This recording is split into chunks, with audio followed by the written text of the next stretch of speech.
primeiro pastor batista da Amazônia. Depois o meu avô foi pastor em Recife, foi reitor do Seminário Batista do Norte do Brasil, construiu a maior igreja batista na época do Norte e Nordeste, e tem hoje um busto na praça, olhando para a igreja da Capunga, lá em Recife, na Avenida Carmino Magalhães, um busto do meu avô, feito pela prefeitura para agradecer a Deus pela vida dele. E o meu pai então veio para cá para fundar o Colégio Batista, e depois de 60 anos de ministério, todo dia que eu chegava em casa, pastor, todo dia, pastor, ele tinha uma palavra nova do Espírito Santo para a nossa vida. É impressionante. E ele estava escrevendo 5 livros aos 92 anos de idade, sabe? Andando 1 hora, maravilhoso, uma saúde extraordinária, pregava um domingo sim, domingo não na igreja, e de uma forma surpreendente, aos 92 anos, eles pregavam os 3 cultos, ficava à porta da igreja abraçando todo mundo que entrava, todo mundo que saía. E um dia ele chegou para mim, eu cheguei na igreja e disse: filho, eu tenho uma revelação clara de Deus hoje. Eu disse: qual é o texto, pai? E ele disse: não, hoje não tem texto, não. Eu disse: não tem texto? Porque Batista, na revelação sem Bíblia, a gente fica morrendo de medo, né? Porque eu digo sempre que Batista é a coisa mais parecida com um crente que existe. Crente de verdade é da Gileade, né?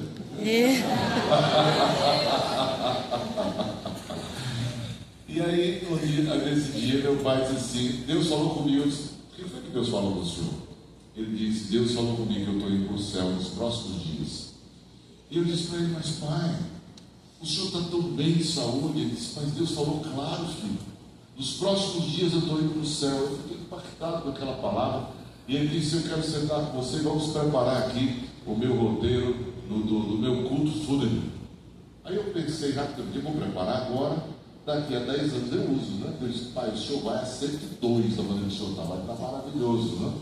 E ele disse: meu filho, vamos preparar logo isso. Vamos, sentei com ele no computador, preparei a ordem do culto, perguntei quem que ele queria que cantasse, tudinho, os textos bíblicos, preparou uma ordem do culto linda, maravilhosa, todas as músicas. Eu disse: vou guardar aqui para daqui a 10 anos, né? Tranquilamente. No outro dia ele sentou e disse: agora nós vamos organizar toda a parte de documentação. Eu falei: tá bom, vamos sentar. Organizou tudo, questão de banco e tal. 15 dias depois, ele começou a ficar tonto. E aí eu disse: pai, vamos chamar o médico rapidinho aqui, ver o que está acontecendo. Chamamos lá para o Monte Clínico, a doutora Elita, que é uma da igreja, cardiologista. Ela foi lá ver o papai. E quando chegou lá, ela disse: é um problema no coração. Eu disse: tem cirurgia? Eu disse: claro que tem. Para quem tem 35 anos, é uma cirurgia indicada, para os 92 não. Eu disse: agora? Ela disse: é só esperar parar o coração. Eu disse: que legal. Meu pai olhou e disse assim: não disse que eu ia morrer? Eu falei que Deus ia buscar. Está tudo preparado. Ele falou comigo claramente: pai, quando é que o senhor vai morrer mesmo? Não, pai? Se eu vou, né? Deus ia me buscar, Deus ia me buscar. E eu fiquei impactado com aquilo. Sabe, quando foi 20 dias depois dessa data, eu estava fazendo um casamento aqui numa dessas praias de Fortaleza. E quando eu voltei, minha esposa, minha nora ligou e disse: olha, nós não vamos dar um jantar no shopping. Vem para casa, meu. Eu fui para casa. Quando eu cheguei em casa, ia chegando a UTI imóvel embaixo, né? A UTI imóvel. E eu disse: aconteceu alguma coisa no prédio. E eu entrei no carro. Quando eu abri o elevador, estavam os médicos da Unimed, eles estavam subindo. Eu fechei a porta para não atrapalhar. Eles pararam no meu andar, né? E eu digo: lá em casa, né? Eu disse: ok, fechei a porta, fiquei aguardando o elevador, subi agradecendo a Deus. Eu disse: muito obrigado por tudo que está acontecendo. E quando eu cheguei lá em cima, eu entrei no quarto do meu pai, ele tinha falecido. Estavam os médicos da igreja, estava todo mundo, estava o pessoal da Unimed, e todos lá olhando para eles. E um rapaz da Unimed, o médico disse: olha, não deu tempo. Quando eu cheguei aqui, ele já tinha falecido, né? Já tinha falecido. Eu disse: muito obrigado. Então. E eu fiquei olhando para ele, sentado, e a médica colocou a mão na perna dele, sentou na cama e ficou passando a mão na perna do meu pai e disse: meu pastor, quando o senhor tinha 70 anos, o senhor teve um infarto. E o doutor Glauco Lobo lhe operou e eu fiz o pós-operatório no hospital, lá na UTI. E lá na UTI o senhor me ganhou para Jesus. E aí, colocando a mão na perna do meu pai, falando para ele: meu pastor, eu tinha 3 filhos que estavam perdidos. Hoje eu tenho 3 filhos médicos, todos crentes, servos do Senhor. O Senhor foi usado por Deus para mudar a minha trajetória. Minha amiga, ela falando, eu achei linda aquela cena, porque uma coisa boa é quando falam bem do pai da gente, da mãe da gente, sim ou não? É bom demais, você escuta assim, meu Deus, e eu achando linda aquela cena. De repente ela pegou na perna dele e ela disse, ué, tá voltando. E aí quando ela estava voltando, ela passou a mão na perna assim, aí ele sentou na cama, olhou para mim e disse assim, meu filho.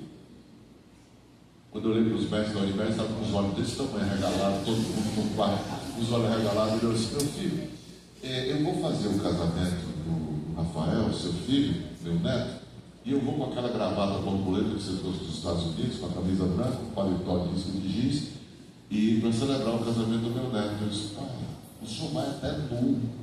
Aí ele riu e disse, como é isso, meu filho? Disse, o senhor morreu e voltou. Aí disse, pois é, para fazer o casamento do meu filho. Gente, isso era terça-feira, meu filho casava no sábado. Estava tudo preparado. Tudo, buffet pronto, igreja pronta, som pronto, repertório pronto, tudo lindo no casamento do meu filho. Se meu pai tivesse falecido na terça-feira, não tinha casamento no sábado, não tinha clima para fazer casamento. Ele voltou para fazer o sermão, ele pregou no casamento do meu filho. Ele pregou no casamento do meu filho. E nós ficamos impactados com aquilo lá. Depois que terminou a cerimônia, ele foi para casa, nós fomos para o buffet. Ele disse, não, para o buffet eu não vou não, só vim para pregar. Eu falei, tá bom. E ele foi para casa e tal. Meu filho foi para a lua de mel. E ele perguntava a mim, ele volta quando? Eu disse, vai voltar para sábado, tal, graças a Deus. Ele abençoou todos nós, todos, colocou a mão sobre a nossa cabeça, ungiu meus filhos, passando unção. E foi uma coisa linda nesse período. E aí meu filho volta de viagem, né? Certo? Depois de quase 9 dias, 10 dias de viagem, ele volta da lua de mel e chega então em Fortaleza e eu disse, pai, Rafael chegou.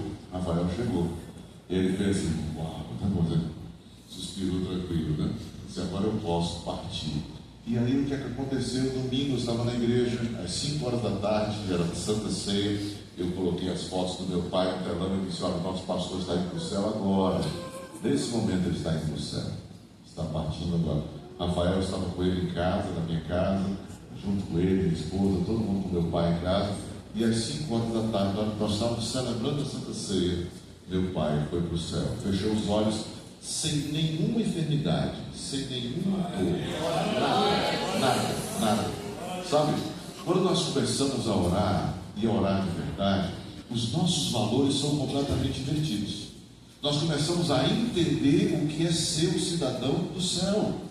Quando o apóstolo Paulo diz, eu estou aguardando pela minha passagem, eu estou aguardando ansiosamente, ele chega um momento que ele diz, eu não sei se eu quero ficar ou se eu quero partir, porque eu amo estar com vocês, mas eu amo Jesus, eu quero estar na presença dele.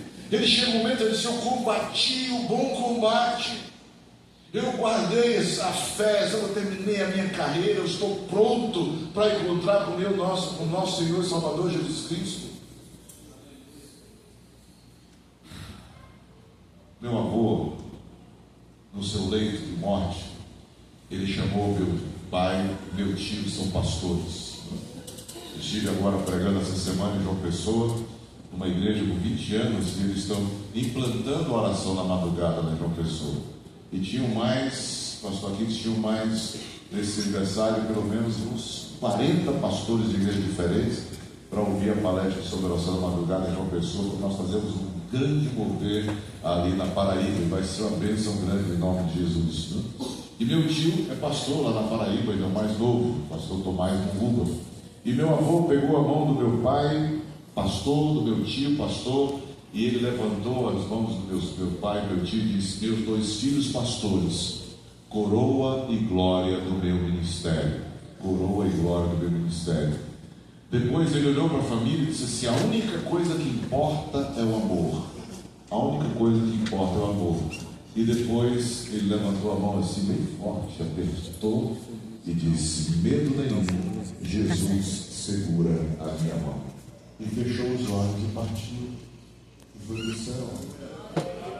É diferente a A vida de cristão é diferente, a morte de um cristão é diferente, o processo. Algumas pessoas dizem, como é que você vai para a madrugada?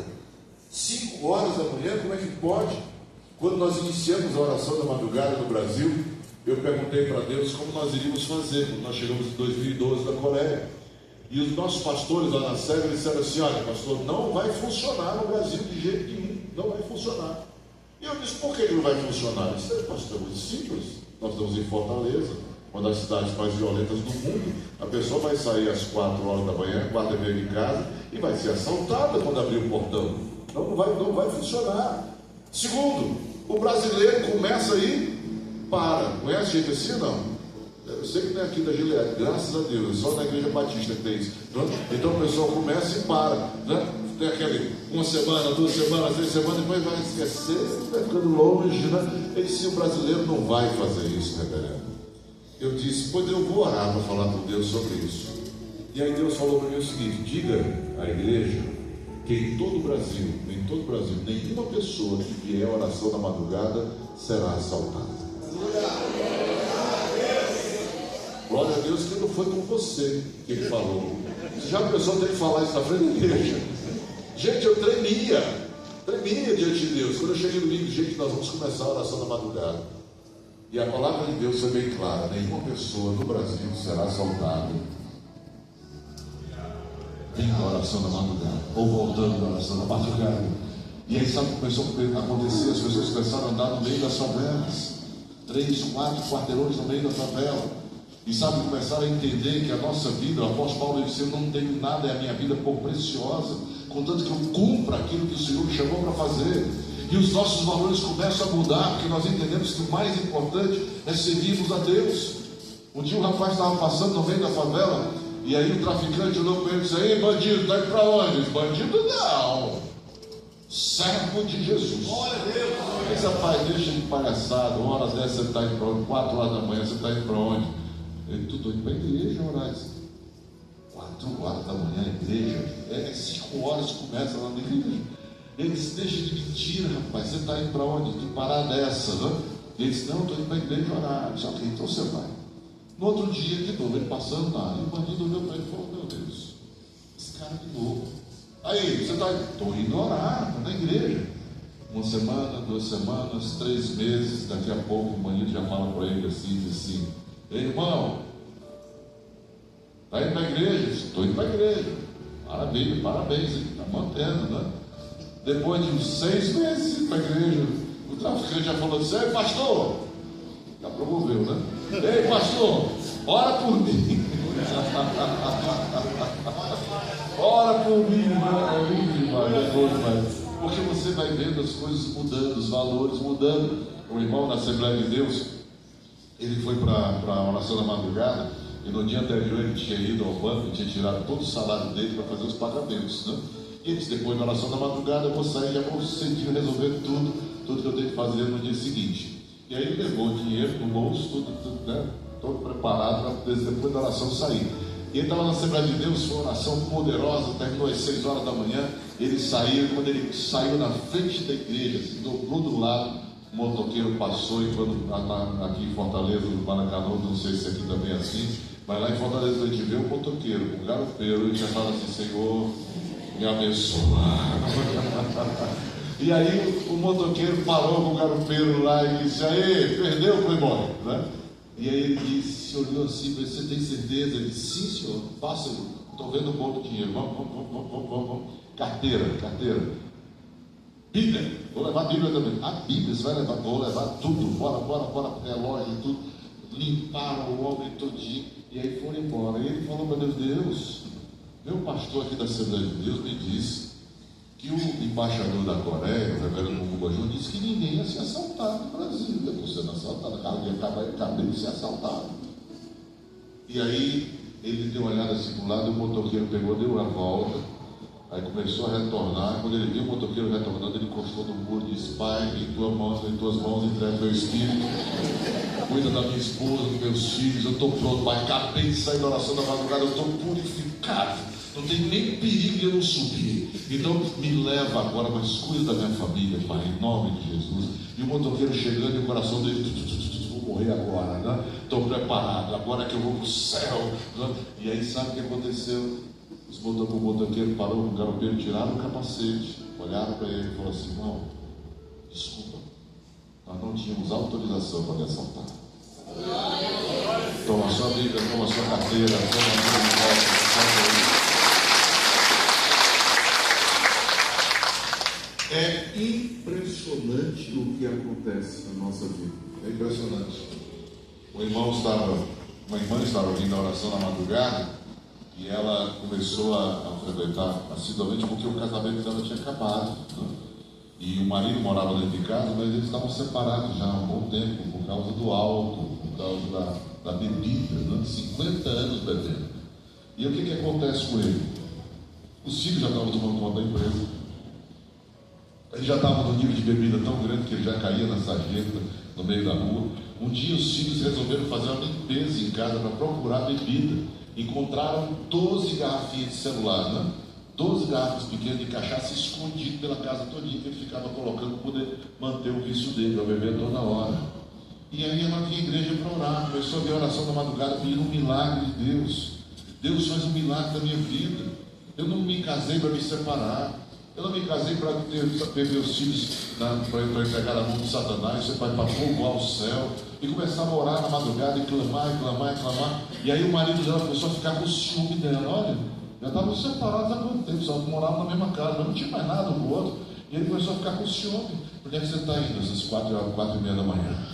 Ela está para a igreja? Que igreja o quê? Me fala. Você está com amante. E ela disse: eu estou indo para a igreja, marido, né? Ela disse: você é louca, você está com amante. E aí ele ficou nesse ciúme. Um dia ela saiu de casa e disse: eu vou seguir essa mulher hoje. E ele foi atrás dela no carro, e ele foi atrás dela. E ela parou lá na igreja, né? Estacionou lá na igreja o carro e desceu. Aí ele olhou assim: pai, não é que ela veio para a igreja mesmo, pai? Então ela tem um caso com o pastor. O pastor sempre leva a culpa, né? Sempre. Tudo que é de bom na igreja quem faz são os irmãos. Tudo que é de errado a culpa é do pastor. E aí ele entrou, ficou sentado lá atrás, sem ela saber que ele estava lá, né? Ele ficou lá na última cadeira, ela aqui mais na frente. E nós temos a oração da madrugada. Normalmente na oração da madrugada na Coreia do Sul, eles fazem 10 minutos de adoração, 20 minutos de palavra e 30 minutos de oração, né? Então nós fizemos os 10 minutos de adoração, fizemos 20 minutos de palavra e estávamos orando, e no final encerrar. E quando nós vamos encerrar essa manhã, já agora, novo dia e tal. E aí ele levantou lá atrás com a mão assim, disse: pois não, senhor? Ele disse: eu quero entregar minha vida para Jesus. Eu disse: ótimo, vem aqui, vem caminhando para cá. Quando ela olhou para trás, viu que é o marido dela, já começou a chorar, né? Aí ele disse: e eu quero entregar, como aconteceu um negócio aqui hoje. Eu disse: que foi? Eu cheguei aqui bêbado, e eu estou bonzinho, sóbrio, completamente sóbrio. Quando eu entrei aqui na igreja, aconteceu algo na minha vida que mudou tudo. Eu comecei a estar normal. Fazia muito tempo que eu não me sentia dessa forma. Algo aconteceu comigo, mudou a minha vida. Ele olhou para mim e disse: eu nunca mais vou beber na minha vida. Nunca mais. Isso foi em 2012, irmãos. E esse homem nunca mais bebeu na vida dele. Refez o casamento, refez a vida, reestruturou a sua caminhada. Nós estávamos na Coreia do Sul. Eu contei essa história quando estive com vocês aqui. Nós estávamos na Coreia do Sul. E lá, quando nós fazemos a imersão, nós temos a oração da madrugada. Depois nós tomamos um café da manhã. Voltamos para o apartamento do hotel da igreja. E depois, às 9 horas, nós retornamos para palestras de 9 até as 11. 11 horas saímos para o almoço, fazemos as visitas à tarde, jantamos e voltamos 8 horas da noite para poder já descansar para outro dia, para mais um dia de atividades. E nós estávamos numa palestra lá, acho que era o 5º dia de imersão, e um senhor muito bonito assim, bonito como você que está aqui na primeira fila. Muito bonito, muito distinto, sabe?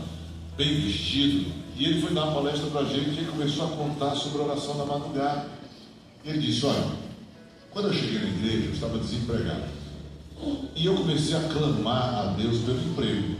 Por quê? Porque é a dignidade de você poder sustentar a sua família, sim ou não? É a honra, né? De você poder sustentar a sua casa. E ele não tinha, no pós-guerra na Coreia, não tinha. E ele começou a clamar, e a clamar, e a clamar, e a gritar. Ele disse: na Coreia, eles oram da seguinte forma, né? na meia hora de oração, tem uma pessoa aqui ao microfone orando e toda a igreja ora ao mesmo tempo, certo? Então um barulho louco, todo mundo orando, e eles oram como judeus, né? Mesmo sentados, mas eles fazem esse movimento que os judeus fazem quando estão orando, né? Então toda a igreja orando é uma coisa linda, você fica assim, uau, né? 4:30 da manhã na Coreia do Sul, é movimento, é trânsito, é ônibus, é trânsito normal, porque está todo mundo indo para a igreja, ou seja, todas as igrejas da Coreia do Sul oram na madrugada, todas. E esse homem disse, eu comecei a clamar, então no momento da oração, normalmente quando você está orando, você incomoda pelo menos a pessoa da frente, sim ou não? Você está falando ali, orando em voz alta, né? Ele disse, eu incomodava pelo menos até a quarta, quinta fila, que eu gritava, eu disse, Deus tem misericórdia de mim, me dá um emprego, me dá um emprego. Ele disse, por 3 vezes eu vinha oração na madrugada desempregado. Ele disse, algumas noites eu chegava antes, eu não tinha onde dormir, eu chegava mais cedo já na igreja. Na igreja do Poema do Chu, hoje ainda, nós temos pessoas que dormem dentro da igreja para aguardar a oração na madrugada. Os ônibus chegam, 4:30, começa a chegar os ônibus na porta da igreja. E aí aquela multidão morar na madrugada, coisa linda, poderosa. E ele disse, depois de 3 meses, Deus me deu um emprego de faxineiro. E ele disse, eu decidi ser o melhor faxineiro que eu podia ser. E essa é a marca do cristão. Tudo que nós vamos fazer, a Bíblia diz, faça conforme as suas forças, ou seja, da melhor maneira possível, da melhor maneira possível. Não é de qualquer maneira, da melhor maneira possível. Então ele decidiu ser o melhor faxineiro que ele podia ser. E sabe o que aconteceu? Ele conseguiu esse emprego no Ministério da Economia da Coreia. E numa época muito difícil de reconstrução, ele estava lá limpando o banheiro do ministro, né? Quando o ministro entrou, não estava planejado, voltou para a sala dele e ele ficou preso dentro do banheiro do ministro. Lá, que tentava limpar, ficou sentado lá, ouvindo a reunião que o ministro estava tendo com o seu secretariado lá. E de repente, o ministro, depois de 3 horas, o ministro disse, vamos encerrar a reunião, hoje não temos solução, nós voltamos amanhã para discutir sobre esse assunto. Aí ele saiu do banheiro e falou assim, ministro, eu posso dar uma sugestão? Ele disse, quem é o senhor? Ele disse, eu sou o faxineiro. Ele disse, o que o senhor está fazendo dentro do meu gabinete? Ele disse, eu fiquei preso, o senhor entrou de repente, eu estava lavando o banheiro, eu fiquei aqui. Ele disse, o senhor ouviu tudo que nós falamos? Eu ouvi. Ele disse, o que o senhor quer falar? Não era para estar aqui, então fale. Ele disse, por que vocês não fazem assim, assim, assim, assim, assim, assim? Ele disse, parou, ouviu o que ele falou, olhou para o time dele e disse, ele está certo, é a solução. Ele disse, meu senhor, o senhor já estudou na Bíblia? Eu disse, nunca. E como é que o senhor sabe sobre o que o senhor está falando? Sobre o quê? O que o senhor acabou de falar? Eu disse, eu falei as coisas que veio na minha boca, eu não tenho a menor ideia do que eu estou falando. A Bíblia diz que quando você for indagar, você não precisa se preocupar, diz, eu vou encher a sua boca. A palavra de Deus nos diz que Ele nos dá dons, né? E um dos dons é o que? Palavra de sabedoria, sim ou não? Palavra de ciência, palavra de conhecimento.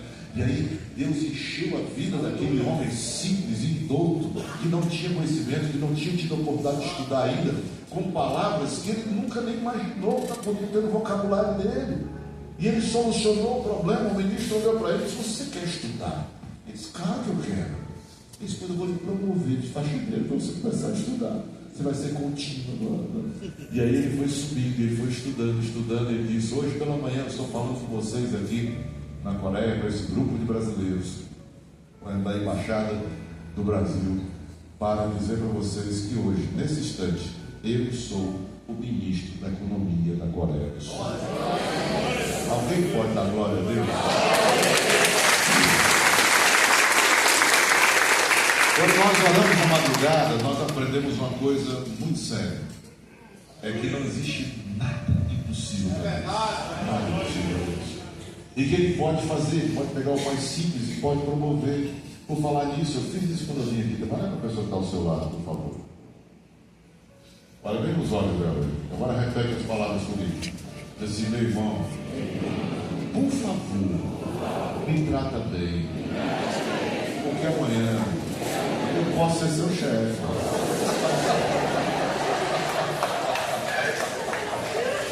Ó, quem mais gostou disso faz esposa, né?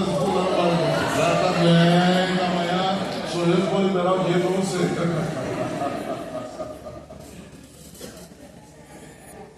Quando Deus decide fazer, Ele faz o impossível, o impossível. Então aquilo que nós não acreditamos que pode acontecer, Ele faz acontecer em nome de Jesus. Nós temos testemunhos de todo o Brasil, de coisas que estão acontecendo na igreja brasileira de uma forma sobrenatural. Mas uma das coisas que a igreja coreana mais ora é pela nação. É pela nação. Eles têm um problema grave. Eles tiveram uma guerra com o Japão durante 36 anos. E o Japão, nessa entrada no continente, eles mataram todos os pastores, praticamente todos os pastores, só os que eles não encontraram mesmo, que eles não mataram.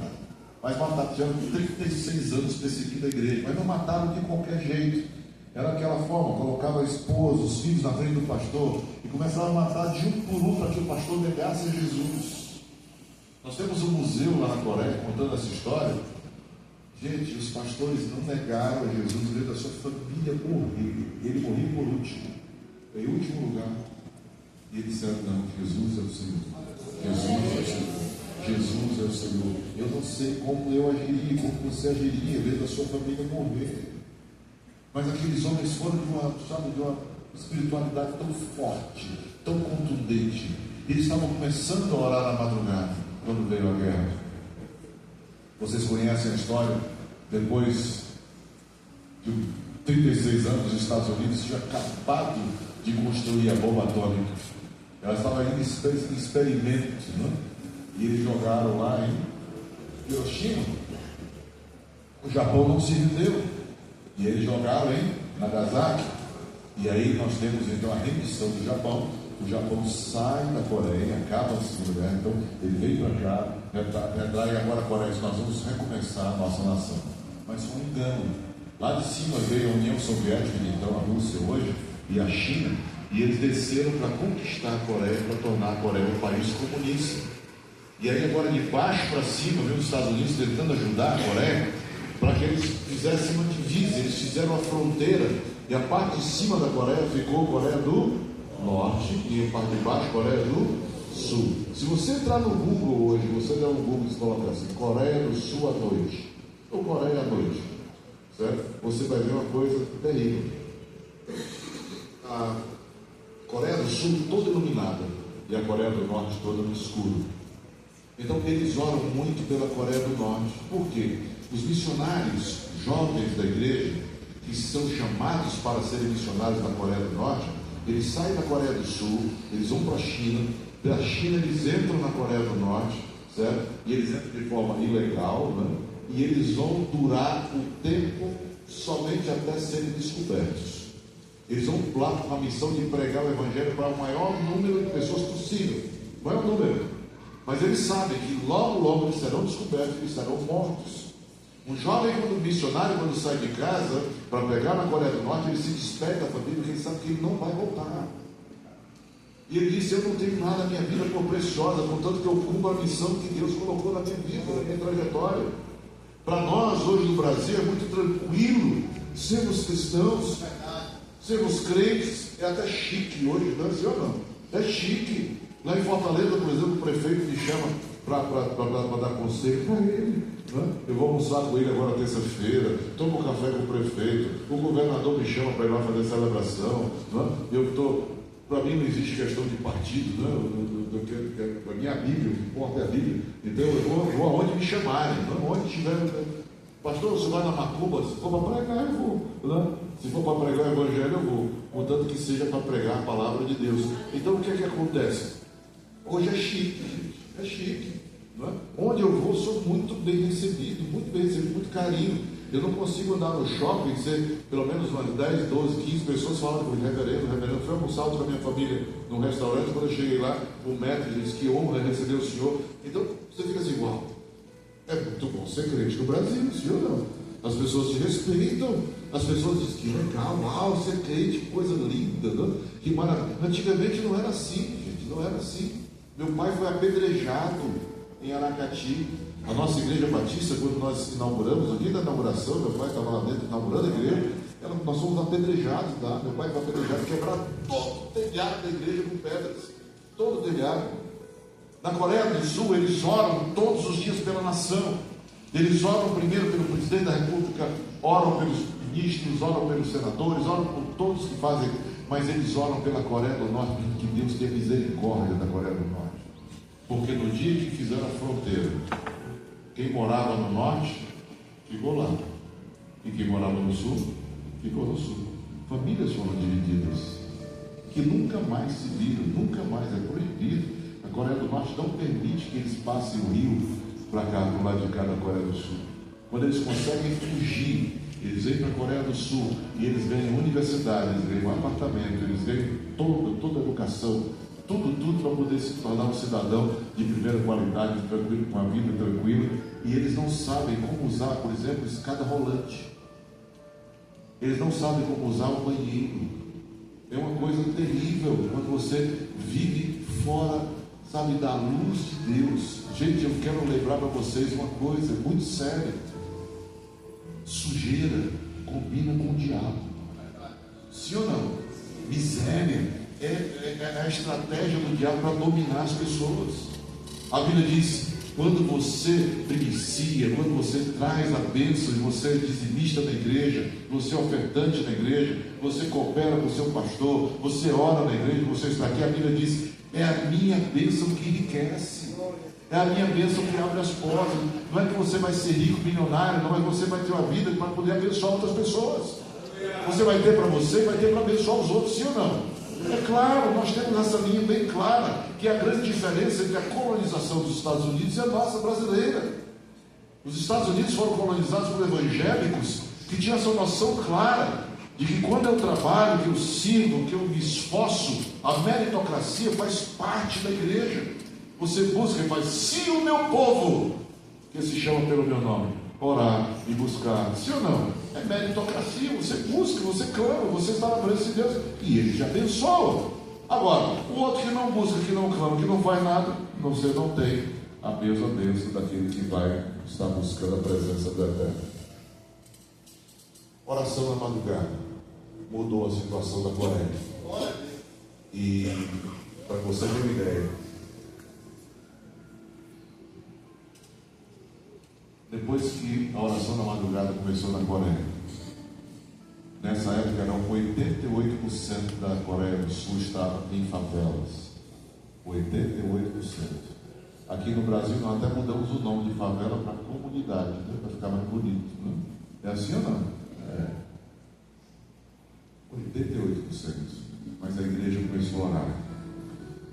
Em 7 anos eles acabaram com as favelas. Em 12 anos eles transformaram todas elas em comunidades produtivas. Em 20 anos eles conseguiram erradicar a pobreza do país.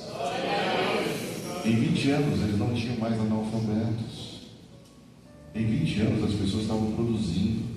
Hoje nós temos em Seul, ao lado do Rio Único, um parque lindo, todo florido, coisa mais linda do mundo, aonde eles começaram ali a plantação, onde eles começaram a indústria, eles começaram o embrião. E sabe de onde veio isso? Da igreja.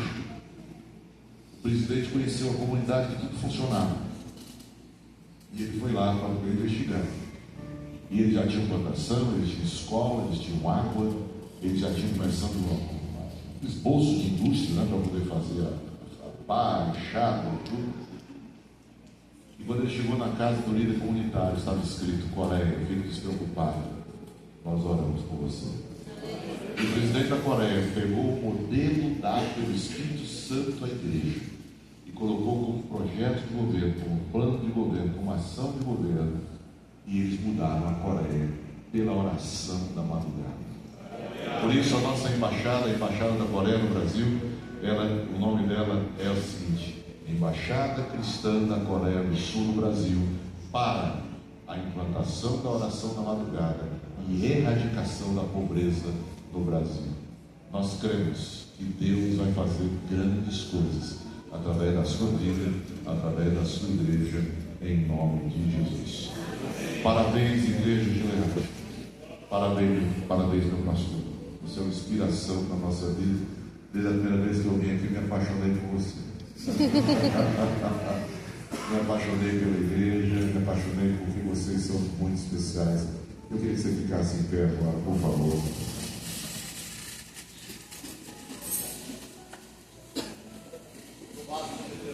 de orar, eu leio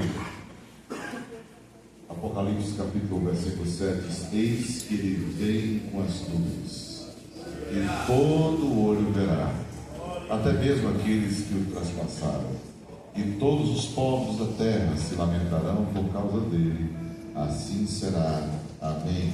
Mas no versículo 8 ele diz: eu sou o Alfa, o Ômega, diz o Senhor Deus, o que é, o que era e o que há de vir, o Todo-Poderoso. Até a volta de Jesus nós estaremos aqui. Até a volta de Jesus nós continuaremos a clamar. Até a volta de Jesus nós estaremos intercedendo pelo Brasil. E aí você fala: mas pastor, nós estamos vivendo um momento tão difícil no Brasil.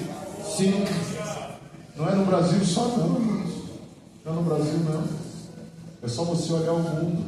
Quando a gente coloca somente a coisa para o Brasil, nós começamos a ficar assim meio desanimados, né? Mas não é só do Brasil. Essa é uma iniciativa mundial para a preparação do anticristo. E para que ele venha, a população tem que ter muito fraca. Para que ele venha, a população precisa pedir. Para que ele venha, a população tem que estar vivendo o que eles chamam de bolsa universal, certo? Ou seja, todo mundo ganhando dos governos.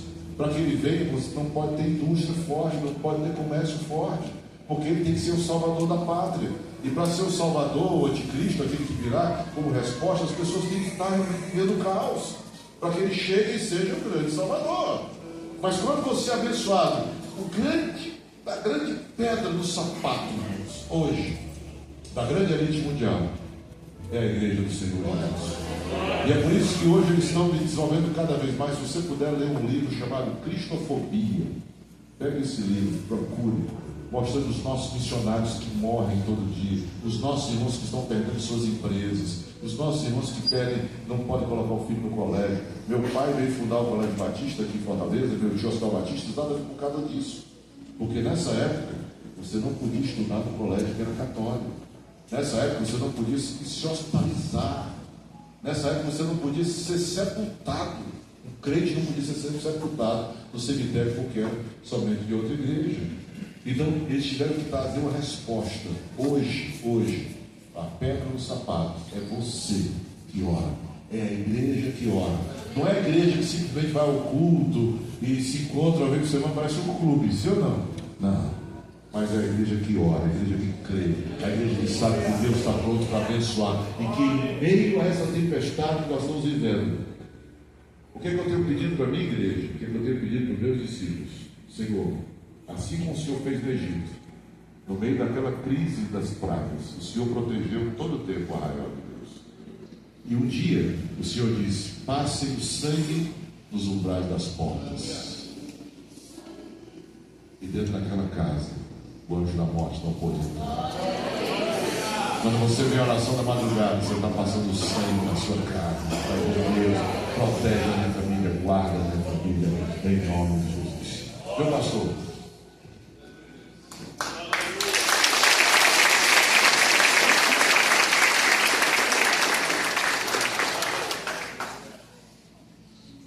amém, irmãos? Vamos orar nessa manhã, nessa madrugada, né? O pastor falou uma coisa interessante. Nós tivemos aqui, aliás, nós estamos passando pelo bem difícil do Ceará, né? Quem acompanha as redes sociais viram agora recentemente, aliás, de sexta passada, nós temos atravessado uma crise de segurança.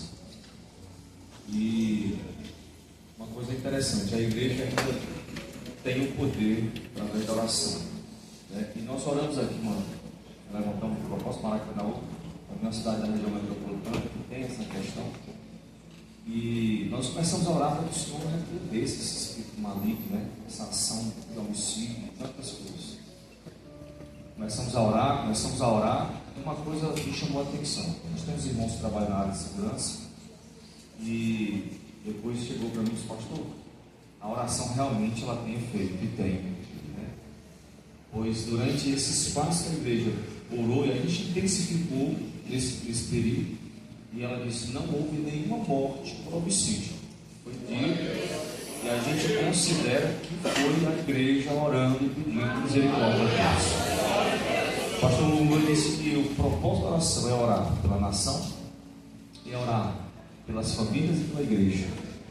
Eu conversei com a missionária e ontem ela mandou até um vídeo para a gente no ano passado, se não falha a memória, e ela tem um testemunho dela, né, porque ela diz o seguinte: nós temos que orar primeiro pela nossa nação, para que nós tenhamos dias de paz, né? Então eu tenho certeza, irmãos, que esse tempo que Deus tem reservado a esta igreja, nós temos colhido, pastor, resultados através da oração da madrugada. Alguém hoje olha a igreja aqui dessa forma, talvez pense: foi fácil? Não foi, né? Não foi fácil. Eu lembro que em 2017, quando a gente trouxe a implantação, nós estávamos vendo uma crise de segurança novamente. Estavam queimando ônibus, estavam fazendo tudo.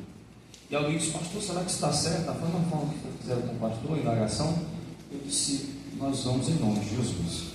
E viemos nesse tempo e, de fato, aqui eu não tenho tido nenhuma situação de informação de que as pessoas tenham sido assaltadas. Não. De fato, se cumpre que Deus colocou o Brasil no seu céu. Eu queria aproveitar o momento, aproveitar o pastor, se puder, para nós levantar um momento de oração e clamor, né? O chefe do louvor vai preparar aqui com o louvor, e a gente queria apresentar o Brasil. O Brasil precisa de oração. E apresentar o nosso estado do Ceará, que tem atravessado essas guerras aí no passado desse tempo. Por fim, orar pela família brasileira, também precisa de oração. Amém, igreja? Vamos levantar aquele clamor. O pastor Moguba vai orar e você vai seguir esse clamor no nome de Jesus. Eu pediria aqui o louvor, cavalista, que você disse para mim: canta aquela canção, Rei do Meu Coração. Né? Rei do Meu Coração. Quem é o Rei do seu coração? Jesus. Amém? Vamos louvar essa canção e o pastor Moguba pode fazer essa oração para a gente no nome de Jesus. E você vai orar também, amém? Todo dia a gente ora por isso. Eu creio que hoje, nesse tempo de celebração, é um fechamento para que amanhã já novamente aqui, vamos começar de novo. Não para hoje não, né? Hoje é a celebração de 7 anos, mas amanhã já vai ter um de novo, irmão, orando por